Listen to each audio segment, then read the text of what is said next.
On today's episode of the show, numbers 6 through 4 on the top 15 Louisville football player rankings. All three of these players are guys that many NFL draft scouts will be keeping an eye out on. We'll tell you who those guys are on today's episode of Locked On Louisville.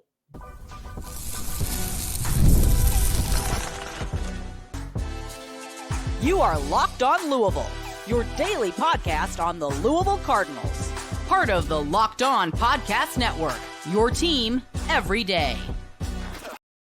Card Nation, what is going on? Welcome into this Wednesday edition of the Locked On Louisville podcast. I'm your host, Dalton Pence. I want to take this time to personally thank you all for making us your first listen of the day. Just a reminder, Locked On Louisville, free and available on all streaming services, 5 days a week, your team every day. Today's episode is brought to you by Game Time. Download the Game Time app. Create an account, use the code LOCKEDONCollege for $20 off of your first purchase. Terms apply.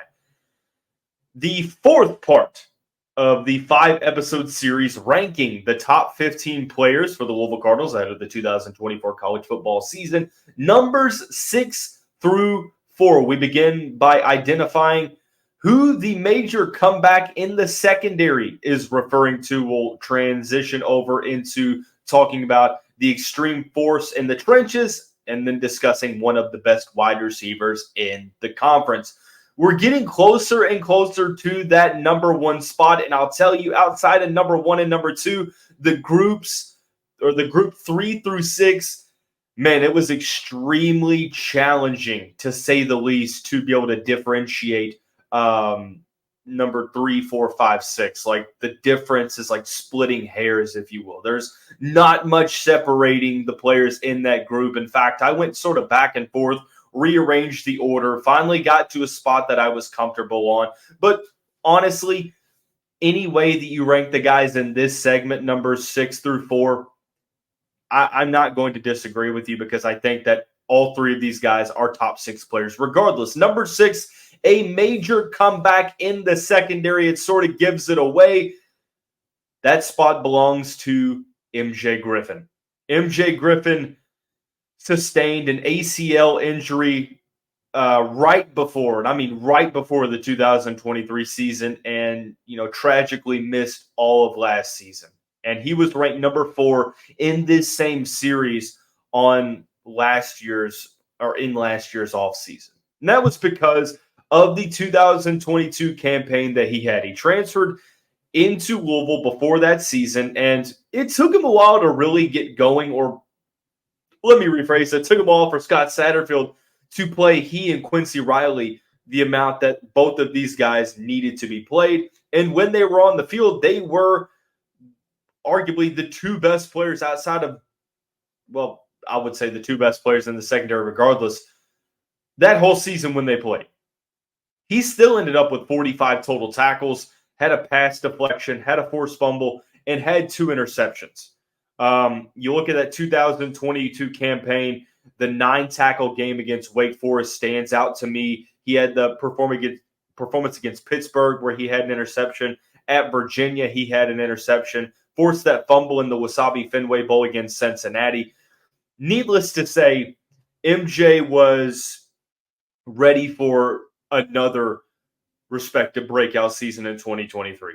And if you watch this show, if you know me, then you're aware that I am probably the conductor of the MJ Griffin hype train. I have been an extremely loud advocate for his talent. He is a fantastic player, was really solid at Temple. I saw the potential here at Louisville. 2022, really good campaign. 2023, I thought he was going to be a star, one of the best safeties in the ACC. Unfortunately, that just had to be delayed one season. Now, main thing you want to focus on as a guy coming off of a season-ending injury is, well, what's the recovery looking like? Well, a month ago, it was admitted that MJ Griffin was fully ready to play. And I had been told all throughout the offseason, I kind of got some updates from those close to MJ Griffin, sort of, sworn to secrecy, but updates on how the process was going in his rehabilitation. And he was right on schedule, even ahead of schedule at some points. But at this point, it seems as if he's 100% ready, both physically and mentally. That's the key. You also have to be 100% mentally as well.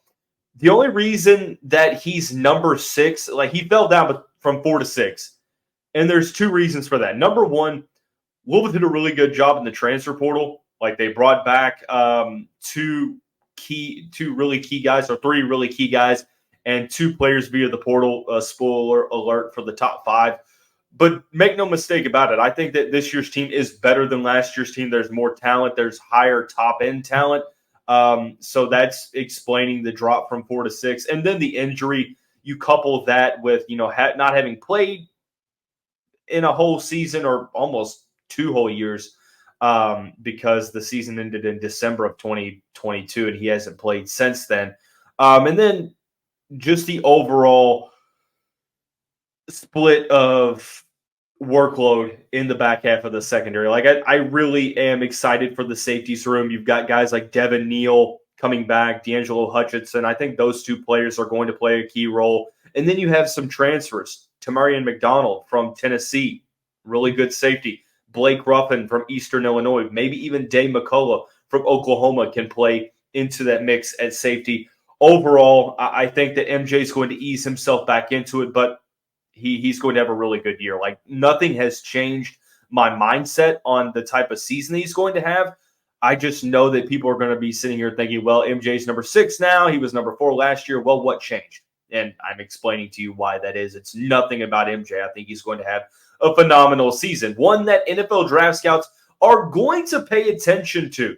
The 6'1" native of Michigan has a really solid ability to not only cover well out in center field, but he can also play up towards the line of scrimmage and get after the run. Really good run defender.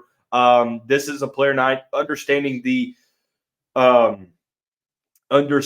level of competition, but 2021, the year before he came to Louisville, had 66 tackles for Temple. But at Louisville, showed that he can do that against better competition while also being better and better in coverage. So I think for MJ, truthfully, he's the defensive guy that we're not talking about enough. And there's 2 players that really refers to. Number one was on the last segment of the show, or the last series rankings episode of the show. That was TJ Quinn.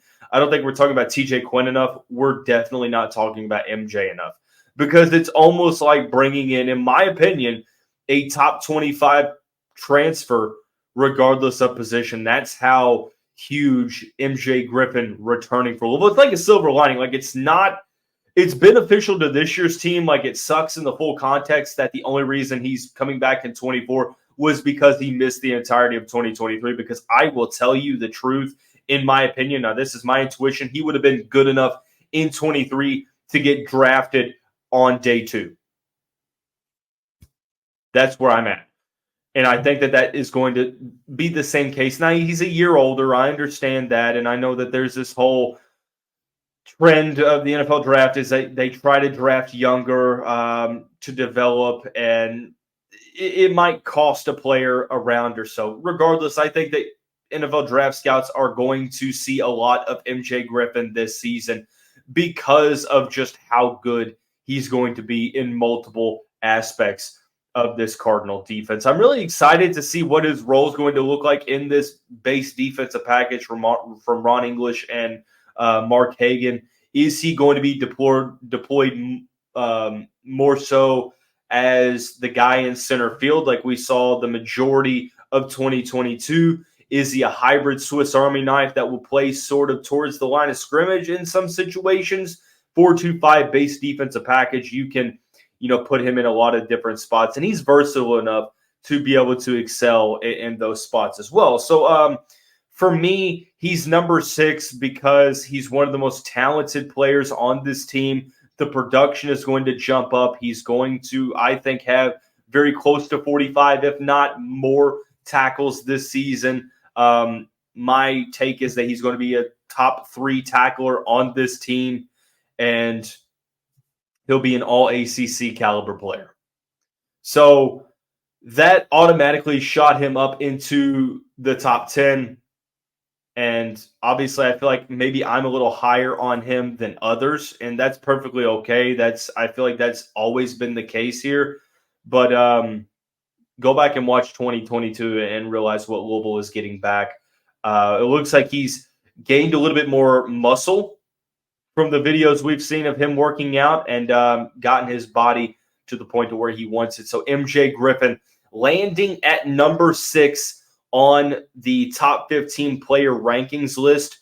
As we go to number 5, we stay on the same side of the ball, but now we're going into the trenches. Louisville has added an absolute force to the defensive line. The name backs up the description. You know who I'm talking about. I'll officially identify who number 5 is coming up on the next segment of Locked On Louisville. Today's episode of the show brought to you by Game Time. Game Time is an authorized ticket marketplace of Major League Baseball. Ever since I found that out, Game Time has been my go-to for tickets, whether it be college sports, pro football, NBA, you name it. But I haven't bought MLB tickets from there. That changed just recently. I bought tickets for the Astros Reds game on Labor Day up in Cincinnati. And since I downloaded the app, it was a painless, quick process. I got a view from the seat, panoramic view. I mean, you can see the stadium. It's like you're virtually in the stadium. You get all-in pricing. It's a feature you can toggle on the app that it takes out, the surprise fees. So where you're like, oh, that's a nice price. And then you see the surprise fees. It's like, maybe not. So Game Time's app, I will put up against any other ticketing app in the rest of the App Store or Google Play, whatever you utilize. You need to join me. Take the guesswork out of buying MLB tickets with Game Time.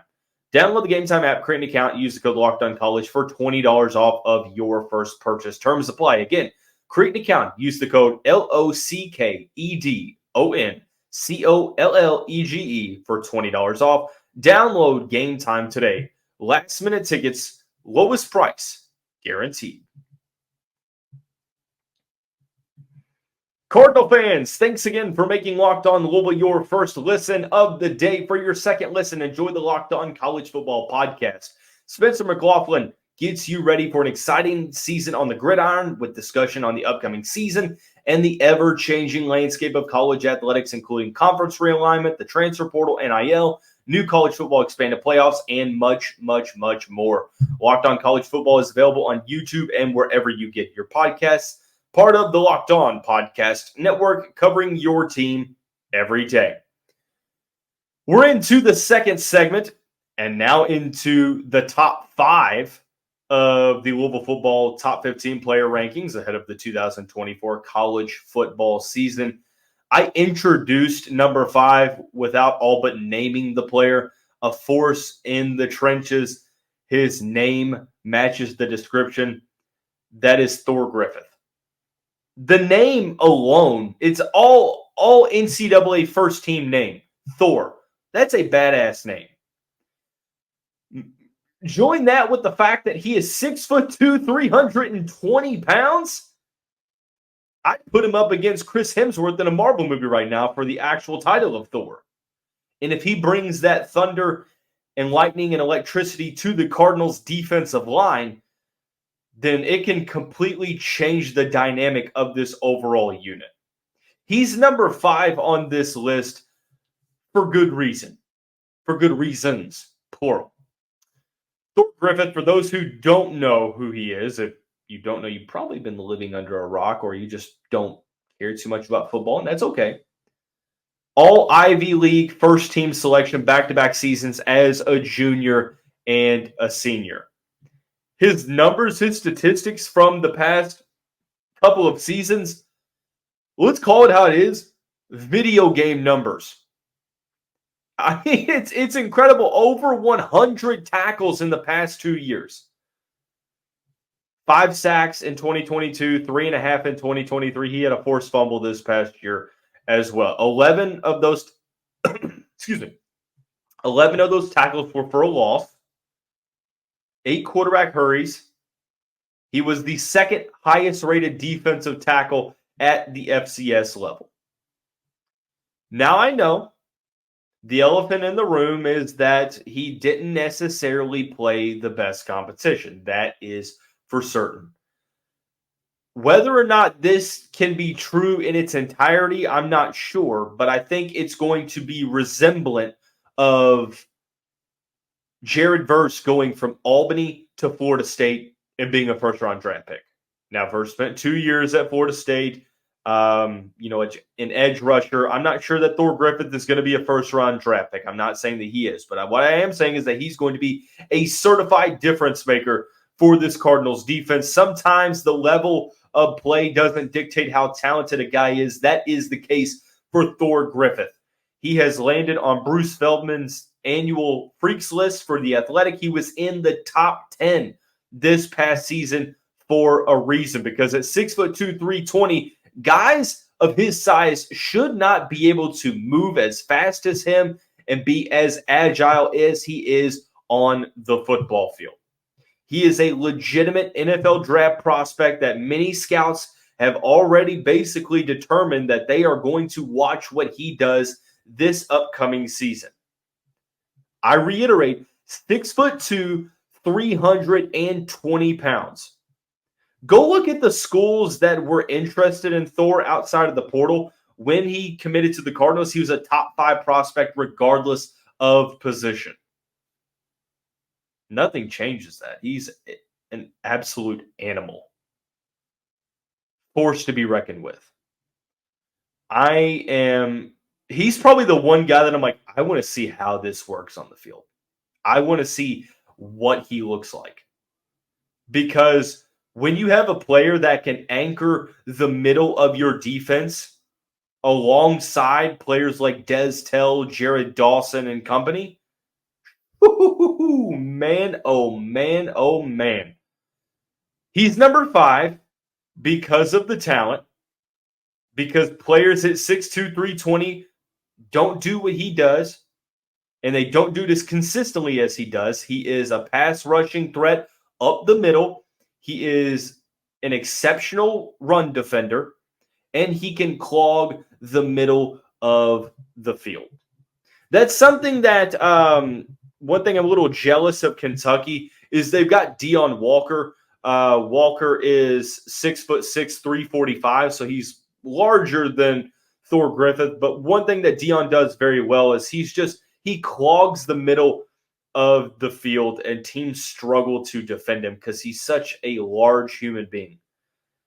That same trend and that same phenomenon is what I want Louisville to have, is that, they have such a disruptive interior defensive line.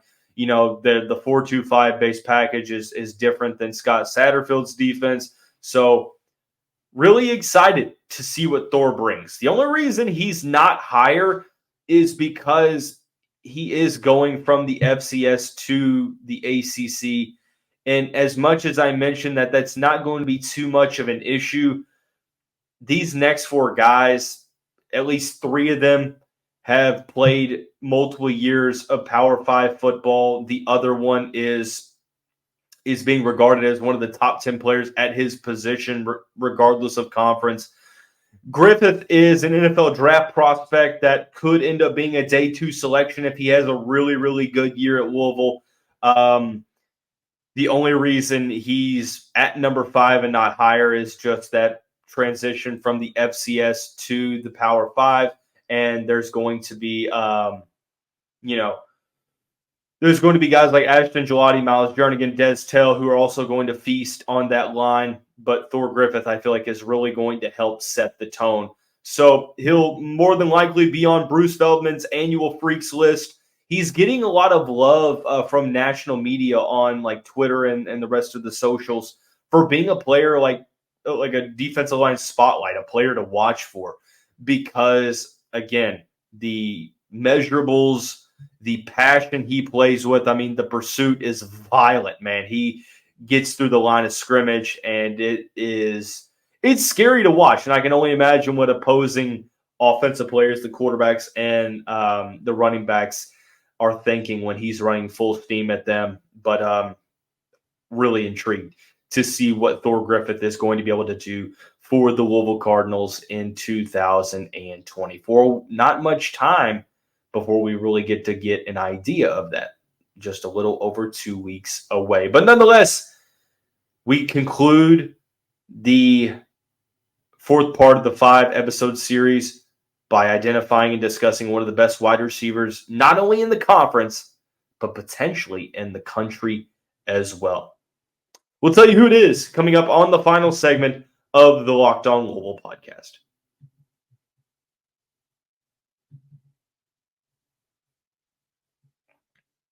And into the final segment of this Wednesday, I'm losing track of my days, Wednesday edition of the Locked On Louisville podcast. Once again, I want to thank you all for making us your first listen of the day. If you are feeling generous, please drop a like on this video. Hit that subscribe button if you have not already. It does not go unnoticed nor unappreciated. Also, leave a comment. The question of the day. That's something that we're going to start. The question of the day. Because the guy that we're about to talk about is in that position that we're going to discuss. Who are going to be the top 3 receivers in terms of receiving yards for the Cardinals in order? So rank the top 3 receivers in terms of receiving yards. Without further ado, number 4, one of the best wide receivers in the conference, potentially the country as well. You know it. I know it. South Alabama transfer, Caullin Lacy.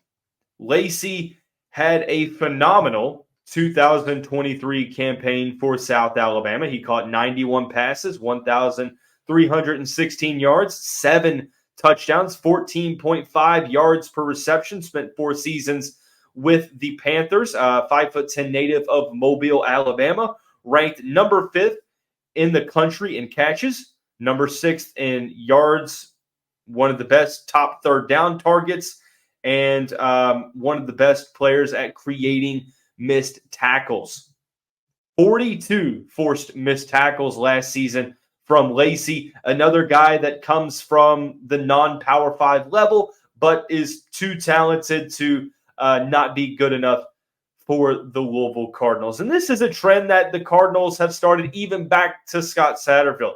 You go back to Tyler Hudson in 2022, Central Arkansas, Jamari Thrash in 2023 from Georgia State, and now Caullin Lacy in 2024. Non-Power 5, mid-major receivers that excel at their previous destination and are able to come into the ACC and be the focal point for the receiving core on this Louisville offense. Caullin Lacy will be the guy that Jeff Brom is looking to get the ball to the most. As he operates the most out of the slot, it is not going to be limited to just that. Lacy excels in making big-time plays and creating yards after the catch. So whether that's the slot, whether that's out wide, whether that's motion out of the backfield, they're going to utilize his speed. He's gotten multiple instances to where he's gotten over 20 miles an hour this past season. I understand the level of competition wasn't the greatest, but the eye test is what you need to know. Louisville battled Texas A&M and other top programs in the SEC for this commitment. And he was ranked as one of the top receivers in the portal, top 5, depending on where you look at. And now he's being rumored by many to be one of the top receivers in not only in the country, but college football in general. Big time. The reason he's only at number 4 is because there's a lot of mouths to feed in this offense. Like I said, not much separating numbers 3 through 6, or numbers 4 through 6 in this particular argument. But once you get to 1, 2, 3, really hard to dethrone those guys. Lacy sitting at number 4 because many mouths to feed. Ja'Cory Brooks and Chris Belt already on this list. You have an upgraded tight end room with Mark Redmond, who's on this list. Running backs with Maurice Turner and Don Chaney. Tyler Shuck on this list will be a dual threat quarterback that operates the run-pass option. So that's why he's only at number 4. But flipping the argument on its head, why is he top 5? Well, he's one of the most explosive receivers in the country. Arguably one of the best returning from last season. First team All Sun Belt selection was phenomenal. had 2 touchdowns and over 100 receiving yards against Oklahoma State on the road last season. Forces a ton of missed tackles. Great yards per reception guy, almost 15 yards per reception. He started slow in the offseason, had some people worried, but since then, over the past month or so, talking to some people around the program, they said that he's coming on just fine in recent weeks, and he's been a guy that has been unable to be checked. Like, it's almost impossible to have stopped him in fall camp, and that's what you're going to see. So there's a little give and take as to why he's at number 4 because of the mouths that are going to have to be fed in this offense. But make no mistake about it. It seems like there's always a featured receiver in a Jeff Brom offense. Rondell Moore laid out the blueprint in 2019. He did. He laid it out for Cardinal fans to go back or 2018 and 2019 to go back and watch how Caullin Lacy could be utilized. David Bell as well is a guy that rose into the mix. Charlie Jones and Jamari Thrash last year before he got hurt. Got the ball in so many different ways. I'm intrigued to see what this route tree looks like for Caullin Lacy. Now, he's going to operate the majority of the time out of the slot when you have Ja'Cory Brooks and Chris Bell on the boundaries. This is an offense that is going to maximize the skill set of Caullin Lacy because defenses can't overcompensate. They have to stay honest with the other guys because Ja'Cory Brooks can have a big-time game at any point. Same with Chris Bell. You have a tight end room that is extremely, extremely upgraded. You have a really respectable running backs room. And Tyler Shuck, I think, can make plays happen with his legs. So, overall, this is a great situation for both parties. He's top 5. I think a lot of people would probably agree with that. Some might have him a little lower, but I don't think a guy that's being talked about as one of the top 10 players at his position in college football can be any lower than number 5. I went back and forth here between number 3 and number 4. The only reason I went with number 3 with the player at number 3 is just because of the ACC experience, and I think he's going to be a star at his respective positions. So, number 6, MJ Griffin. Major comeback in the secondary. Number 5, Thor Griffith. Extreme force in the trenches. And number 4 is Caullin Lacy, one of the best wide receivers, not only in the conference, but potentially the country as well. On the next episode of the show, top 3. We'll break them down. You probably have a good idea of who's going to be in the top 3, but we're going to tell you regardless. That's going to come up either on Thursday or Friday. I'm not sure what day it's going to be published just because of some scheduling conflicts, but working to get those squared away and taken care of. Just wanted to give you a heads up. But that's going to wrap up this Wednesday edition of the Locked On Louisville podcast, part of the Locked On Podcast Network, covering your team every day. Take it easy.